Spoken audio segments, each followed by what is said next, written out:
अस्सलाम वालेकुम नाज़रीन, सीसीडी गुजरात की जानिब से एक बहुत बड़ी कार्रवाई अमल में लाई गई है। एक ओड गैंग जो कि डकैतियों में सरगर्म था और उसने खारियां, डिंगा, लाला मूसा और इसके मज़ाफ़ात में डकैतियों का उधम मचा रखा था। और ये डकैत ऐसे हैं जो दिन भर गलियों और सड़कों पर गश्त करते हैं और गश्त भी इस सूरत में करते हैं कि इनके पास रिक्शा होते हैं और वो रिक्शा इन्होंने कोई इस स्टाइल के बनाए होते हैं कि उसी पर इनकी पूरी फैमिली बैठी होती है। वहीं पर उन्होंने कुछ सामान भी घरेलू रखा होता है और वो गलियां मोहल्ले घूमते रहते हैं, विजिट करते रहते हैं और सूरत हाल का जायजा लगाते हैं और रात के अंधेरे का फायदा उठाते हुए घरों के ताले तोड़कर घरों में दाखिल होते हैं और वहां से कीमती सामान चुराकर गायब हो जाते हैं। ये अभी जो रिसेंटली सीसीडी गुजरात की जानिब से पुलिस मुकाबला हुआ है उसमें इस ओड गैंग के 2 सरगना हलाक हो चुके हैं। इनका बेसिकली जो पीछे से आबाई ताल्लुक है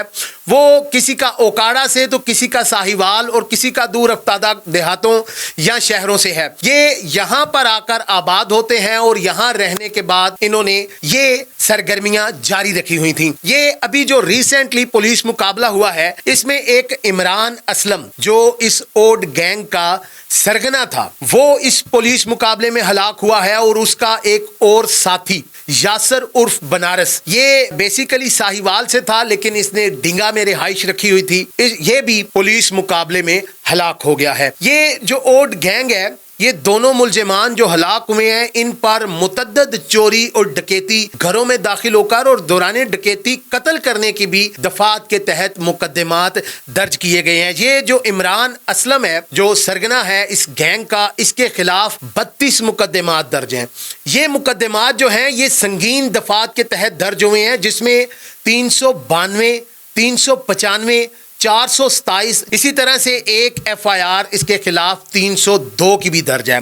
ये इसके साथ जो दूसरा मुलजिम था यासर उर्फ बनारस उस पर भी इन्हीं दफात के तहत मुतद्दद मुकदमात 18 मुकदमात जो कि रिकॉर्ड पर शो हुए हैं 18 मुकदमात इसके खिलाफ दर्ज हैं। और इसके साथ साथ एक और जो गुज़िश्ता रात कार्रवाई हुई है उसमें भी एक ऑनलाइन मंशियात फरोश था जो कि मंशियात फरोशी करता था ऑनलाइन, यानी कि ये व्हाट्सएप ग्रुप्स बने होते हैं, फेसबुक पे जो मैसेजेस के लिए आपका इनबॉक्स होता है, जो स्टोरीज होती हैं उनका इस्तेमाल किया जाता है और इनको कोड वर्ड्स में इस्तेमाल किया जाता है। डायरेक्टली मंशियात का नाम, आइस का नाम, चर्च का नाम, अफ्यून का नाम, इन तमाम नामों के जो हैं ये कोड रखे गए होते हैं जो कि आम अशिया से ही मिलते जुलते होते हैं। उनके ज़रिए ये अपना एक नेटवर्क बनाते हैं और उस नेटवर्क में ये ऑनलाइन बुकिंग करते हैं। उसमें ये जैज़ कैश, इजी पैसा और दीगर जो ऑनलाइन जो सर्विसेज हैं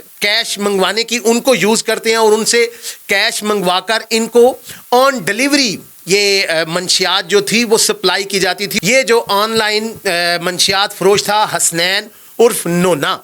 ये भी इसी तरह से जब ऑनलाइन मंशियात फरोशी करता था तो 2 दफ़ा पकड़ा गया है और इसने जो पार्सल भेजने की कोशिश की थी उसमें से भारी मिकदार में मंशियात बरामद करके इसको 2 दफ़ा जेल की हवा भी खाना पड़ी। ये उसके बावजूद भी अपनी इस मंशियात फरोशी से तौबा ताइब नहीं हो रहा था, बाज नहीं आ रहा था और गुज़िश्ता रात जब सीसीडी पुलिस के साथ इसका सामना हुआ तो ये भी पुलिस मुकाबले में हलाक हो गया, जिससे इसकी हलाकत से यकीनन जो ऑनलाइन मंशियात फरोशों का एक नेटवर्क बना हुआ है इसको एक धचका लगेगा।